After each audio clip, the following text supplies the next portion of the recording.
Noong 1518 sa gitna ng kalsada ng Strasbourg, bigla na lang may isang babae na tumayo at nagsimulang sumayaw. Walang tugtog at walang kung anuman. Basta sumasayaw lang siya. Ang babaeng ito ay sumayaw ng walang tigil at halos oras na ang lumipas at ito ay hindi tumitigil kaya napansin na ito ng mga tao. At dito nagsimula ang kwento ng The Dancing Plague of 1518.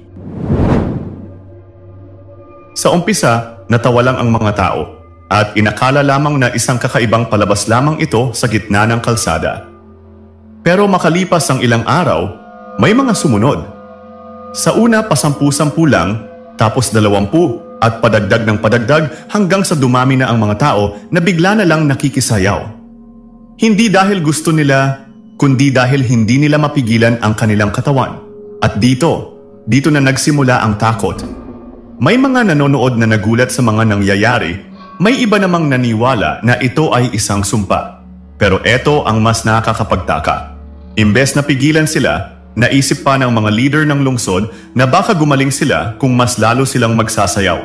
Kaya nag-hire pa sila ng mga musicians at nagtayo ng stage at sinadyang dagdagan pa ang musika at kasiyahan.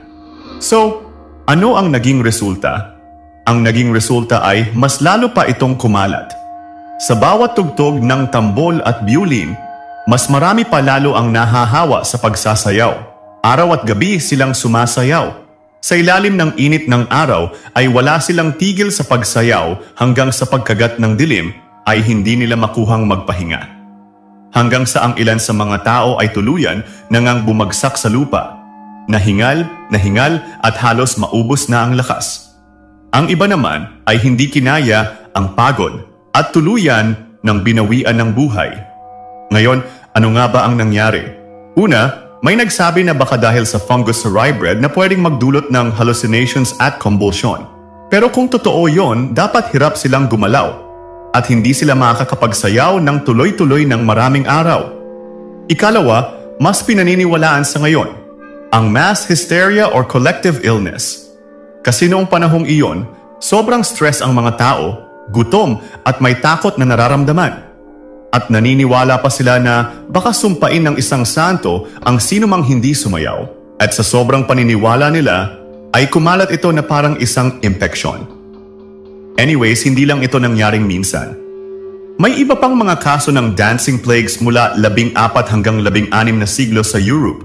Pero ang kaso sa Strasbourg outbreak noong 1518 ang pinakakilala at hanggang ngayon ay nananatiling misteryo. Ang dancing plague ay hindi kasayahan kundi simbolo ng kapangyarihan ng takot, paniniwala at kaisipan ng tao na kapag nagsama-sama ay kayang magpaluhod kahit ng buong komunidad. Ang dancing plague ay nagsisilbing paalala na kapag nabalot ng takot ang isip ng tao ay kayang makalikha ng mga pangyayaring mahirap ipaliwanag. Ano sa tingin nyo? Isa ba itong sumpa or isang hysteria? Ano sa palagay nyo mga ma'am at sir? At dito na po matatapos ang ating video about dancing plague at maraming salamat po sa lahat ng mga nakapanood at mga nakinig at see you on the next episode. Goodbye.